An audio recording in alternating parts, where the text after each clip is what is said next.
Selamat datang di channel ini. Ini video pertamaku, jadi mohon maaf jika ada kesalahan dan lain hal. Terima kasih karena sudah ngeklik ke video ini dan semoga kamu menikmati konten yang akan saya berikan hari ini. Oke, ayo kita langsung mulai saja. Let's go! Jadi acara penghargaan musik tahunan AMA atau American Music Award baru saja dilaksanakan tanggal 22 November lalu di Los Angeles. Dan grup K-pop asal Korea Selatan BTS telah membuat sejarah baru di acara musik Amerika Serikat itu. Mereka jadi artis asal Asia pertama yang menang Artist of the Year di AMA. Padahal lawan mereka di nominasi itu tuh artis-artis besar Amerika Serikat, kayak Ariana Grande, Drake, Olivia Rodrigo, Taylor Swift, dan The Weeknd. Terus Korea Selatan tentu saja bangga dengan pencapaian ini. Berita tentang kemenangan BTS langsung diberitakan di koran-koran ternama Korsel. Selain Artist of the Year, BTS juga memenangkan penghargaan Favorite Pop Duo or Group dan Favorite Pop Song untuk lagu Butter. Selamat untuk BTS! Beberapa hari lalu saat aku lagi gabut, nge-scroll IG seperti biasa, aku nemu postingan ini dari Gen. Perusahaan menawarkan pembekuan abadi, menjanjikan hidup abadi seharga $660 per tahun. Hal pertama yang terlintas di pikiranku itu, what apa teknologi kita sudah secanggih itu? Apa diriku terlalu terlena nonton anime dan ngebucinin opa-opa Korea? Sampai aku tidak sadar dengan perkembangan teknologi. Setelah aku cek tuh, ternyata perusahaan yang menawarkan jasa ini namanya Alcor Life Extension Foundation. Dilansir dari Wikipedia, mereka adalah organisasi non-profit milik Amerika Serikat yang berlokasi di Arizona, Amerika Serikat. Mereka dibebaskan dari pajak dan berfokus pada research dan praktek ilmu krionik dengan harapan dapat menghidupkan kembali mayat di masa depan. Krionik sendiri tuh adalah praktek membekukan mayat manusia dalam cairan nitrogen setelah dinyatakan meninggal secara legal. Terus pas ngeliat harga yang dipatok untuk jasa ini, kalau dirupiahin tuh kira-kira 9.396.000 rupiah. Terus aku mikir, gak semahal dugaan ternyata. Padahal mereka tuh kayak ngejual keabadian gitu kan ya. Dia kayak kedengaran keren banget. Terus akunya waktu lihat beritanya ya percaya nggak percaya ya untuk hal keabadian itu. Bagaimanapun juga teknologi medis sekarang memang sudah canggih banget. Jadi siapa tahu emang akunya aja yang nggak tahu kalau teknologinya sudah ada. Tapi ternyata setelah aku ngecek websitenya, jasa ini tuh dilandaskan pada optimisme terhadap masa depan. Karena teknologi untuk membangunkan mayatnya itu sendiri dari proses pembekuan itu belum ada. Jadi ini tuh kayak gambling dari pihak perusahaan dan orang-orang yang memakai jasa ini. Kita nggak tahu apa teknologi itu memang bakalan ditemukan di masa depan atau malah bakalan kiamat duluan. Ini ada netizen yang nanya, apa kitanya bakalan dibangunin kalau duit kita habis? Soalnya bayarnya kan per tahun ya. Dan itu pertanyaan yang bagus sekali. Terus aku juga mikir, ini kalau perusahaannya mendadak bangkrut gimana? Dan ternyata setelah aku cek lagi, Alcor udah ngejawab masalah itu di websitenya. Mereka ngeklaim kalau kemungkinan mereka bangkrut itu sangat tidak memungkinkan gitu, karena status independen mereka.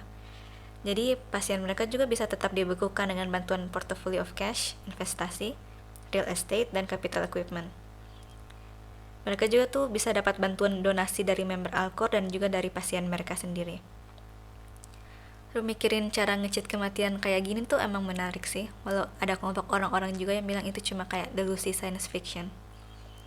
Tapi dengan perkembangan teknologi yang pesat, peluang itu tetap ada, kalau memang kayak terkesan surreal banget emang.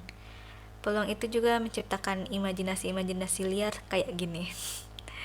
Juga harapan. Sebuah harapan. Tapi semoga aja masa depan kita akan baik-baik saja. Ya, finger crossed. Buat para sesepuh wibu seperti saya, kalian pasti tahu One Piece.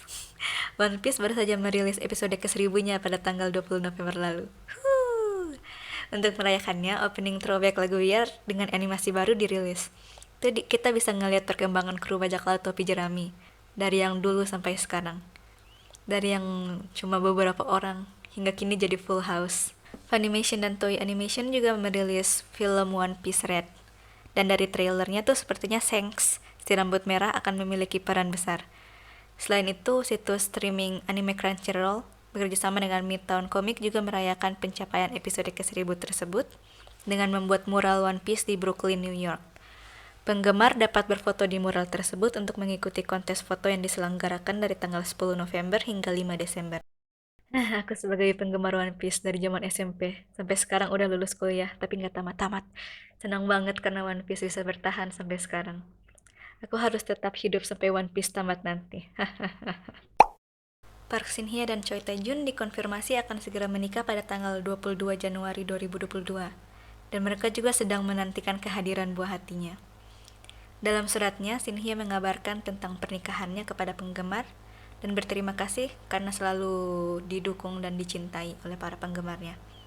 Tapi penggemar drakor nggak perlu khawatir karena Shin Hye tidak berhenti dari dunia hiburan, melainkan cuma hiatus untuk sementara waktu.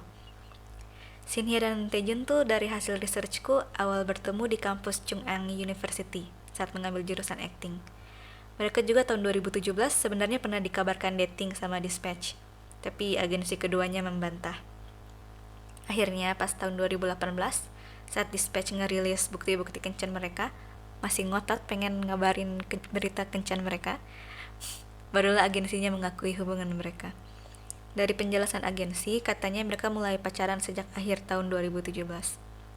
Selama masa pacaran, Shin Hye dan Taejun cukup tertutup soal hubungan mereka. Sampai kena rumor putus. Apalagi waktu Taejun wamil. Soalnya kan kayak banyak hubungan yang putus gara-gara cowoknya wamil. Semoga hubungan keduanya selalu langgeng dan dipenuhi dengan kebahagiaan. Selamat untuk keduanya. Oh ya, anaknya pasti cantik deh. Atau ganteng. Soalnya dua-duanya cakep. Kabar gembira dari studio Ghibli. Hayao Miyazaki akan bergabung lagi untuk membuat film kartun terbaru yang berjudul How Do You Live, yang dideskripsikan sebagai fantasy on a grand scale. Untuk pencinta film animasi, kalian pasti pernah menonton atau setidaknya mendengar lah film animasi klasik Princess Mononoke, Kiki's Delivery Service, Spirited Away, Howl's Moving Castle, dan yang paling ikonik, My Neighbor Totoro. Miyazaki berperan dalam film-film populer tersebut sebagai penulis, sutradara, dan atau produser. Pokoknya legenda hidup dunia animasi Jepang. Sebenarnya Miyazaki sudah mengumumkan retirement-nya tuh pada tahun 2013 lalu.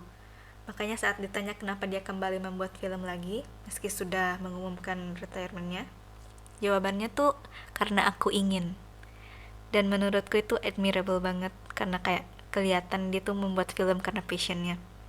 Film How Do You Live sendiri telah dikembangkan sejak tahun 2018.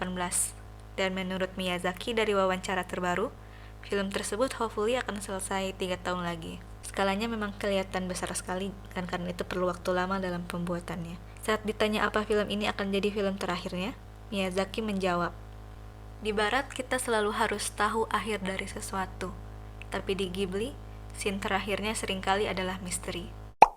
Ya, sekian berita untuk minggu ini. Terima kasih atas kehadiran serta perhatiannya, dan semoga kamu betah dengan channel ini. Bye-bye.